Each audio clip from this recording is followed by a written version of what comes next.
Okay, we'll resume our meeting and we will proceed to our old business for consideration possible action agenda.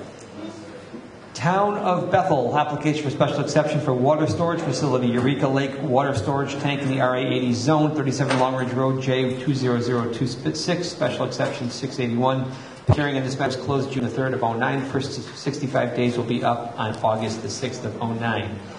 Before we proceed into this matter, at the last meeting there was a small amount of discussion, maybe a little confusion over and above our normal level of confusion about certain things, voting protocols, staff roles, etc. So I thought it might be a good idea before we start our discussion of this matter to introduce Sharon Calitro, give us a brief refresher on the issue of the role of the Planning Commission staff roles and a little bit more about the voting requirements. If you would fire away, Sharon.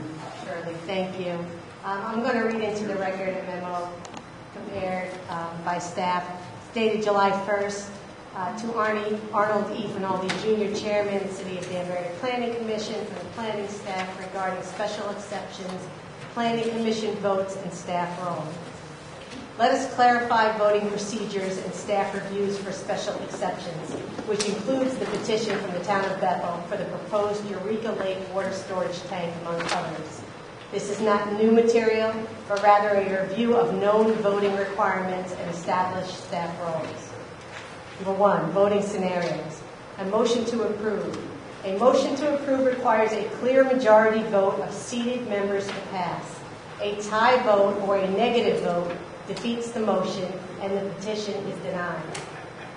A motion to deny. A motion to deny the petition requires a clear majority vote of seated members to pass. A tie vote or a negative vote defeats the motion, but the petition is still active because the Commission has simply denied the denial. It doesn't mean that the Commission has approved or denied the petition. That requires, within prescribed time limits, a subsequent vote on a motion to approve. Without it, the petition passes because the Commission has not taken action on it. Number 2, special exceptions. There are 2 considerations when a special exception comes before the Commission. First, it must vote to approve or deny the petition for the special exception.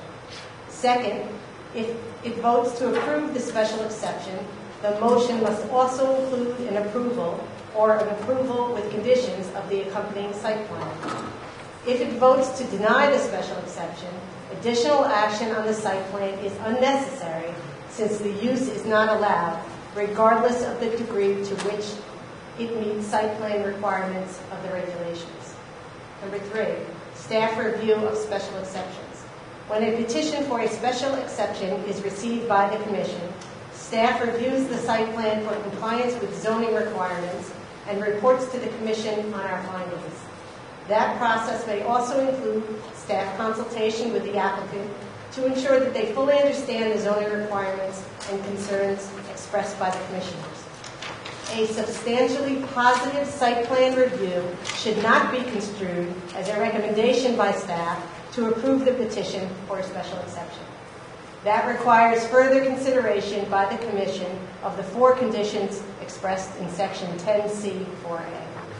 While staff may assist the Commission on these matters, it should be understood that the conditions give the Commission a degree of discretion in determining compliance that is not enjoyed by staff.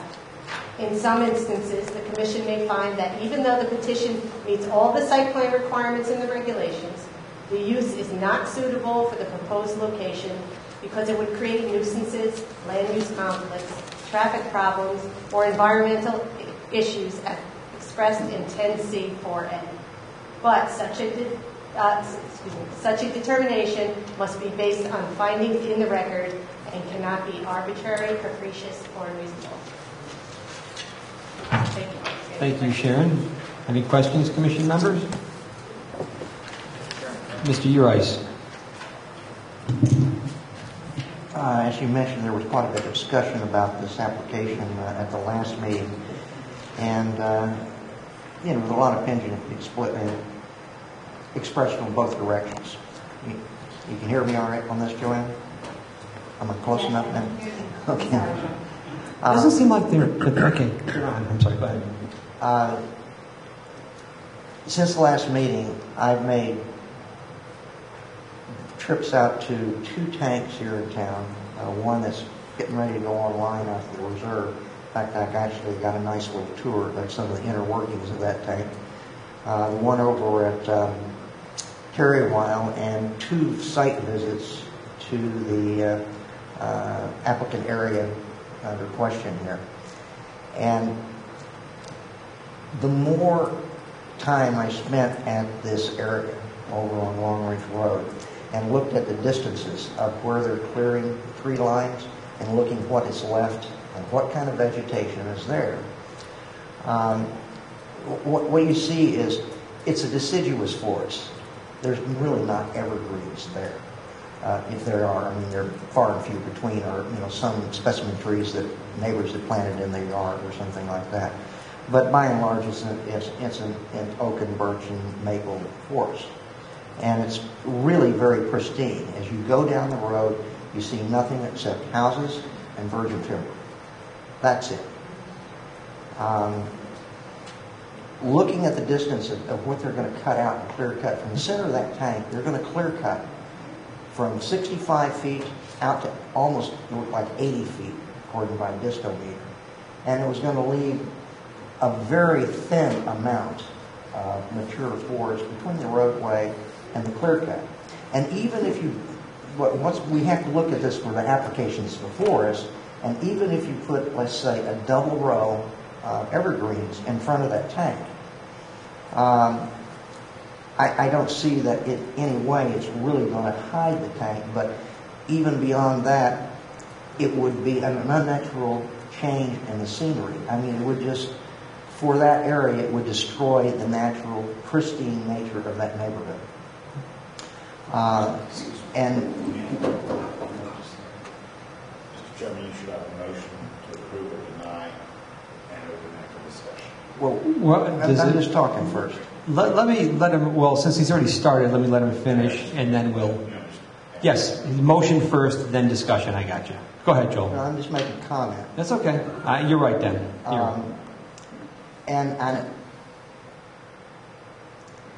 And it just doesn't seem to me that it would meet the way the application stands today. And that's not saying that can change it at some future point and bring it back, and it might be okay, but I think as the application stands today, it just does not meet the requirements of 10C4A subsection 2, being designed in a manner that's compatible with the character of the neighborhood.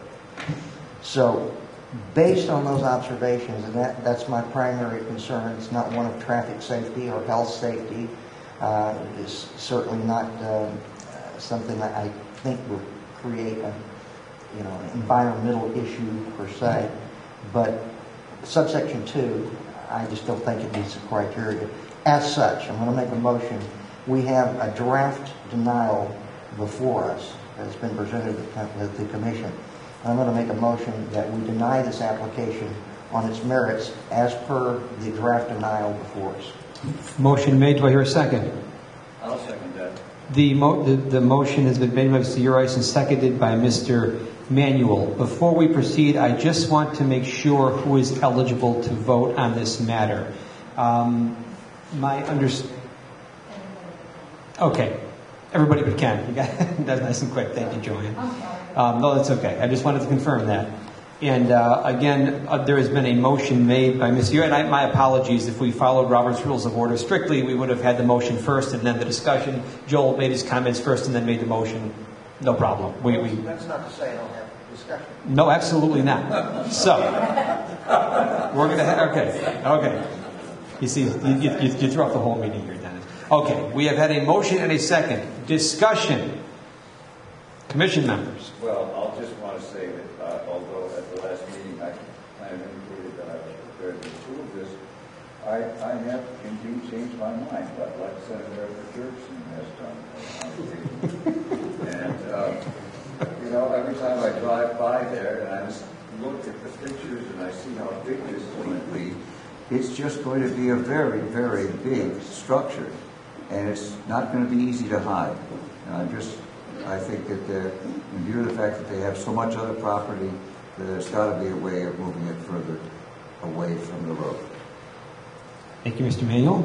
I also, Helen, fire away. sorry. I also agree with what's been stated and what I stated, and agrees with what I stated last meeting, in that item 2 is designed in a manner which is not compatible with the character of the neighborhood. Is definitely in order here, and also I worry about property values dropping as well. Thank you, Helen. I myself made a visit not to the tank at Terrywile, but to the tank up in Rivington or the reserve, and I agree with Mr. Urice to the extent that it didn't look so bad on the map, and maybe even in this photograph it doesn't look so bad. But when you actually walk right up to it, you can get a feel for the size and magnitude of the tank. And even though the one up in Rivington is significantly taller than the one proposed for Long Ridge Road, the radius isn't that much different. I believe the radius for the one up in Rivington / the reserve is maybe 5 or 6 feet wider than the one proposed for Long Ridge Road. So it is a very, very large structure, and I just think that the idea that it can be effectively hidden or screened as proposed by the applicant is maybe a little optimistic. I would also remind the commission members that that the public hearing, we're sort of compelled to review this application as per the public hearing, and I believe the applicant's offer was a double row of staggered, was it pine trees? Jennifer, forgive me, I can't recall what. Mr. Chairman, it was a mixture of deciduous and evergreen trees. Okay. Double row, staggered. And as Joel said, when you take into consideration the disruption and the amount of clear cut and clearing that has to be done, I just don't think they'll provide an adequate screening. So you've got sort of the needs and the desires of a public utility superimposed on a scenic neighborhood, and it just didn't work for me either. So I'm in agreement with the comments made by my fellow commissioners. Is there anything else, commission members? Again, let's make sure we have our information and our protocols straight here. We have a draft resolution of denial. A motion has been made to deny the application. So as I call the roll, remember, a yes vote means denial. So a yes means no, or we say that, but kiddingly, but that's exactly what goes on here. So the motion to approve the draft resolution of denial has been made and seconded. Just so there can't be any confusion, I will call the roll. And again, a yes means in favor of the denial. Mr. Urice? Yes. Mr. Manuel? Yes. Ms. Hofstetter? Yes. And Arnold Finaldi votes yes. It is 4 yeses and 0 noes. So the draft resolution of denial is approved. Thank you, commission members, and thank you, Sharon, for clarifying the protocols and the roles of staff in this matter.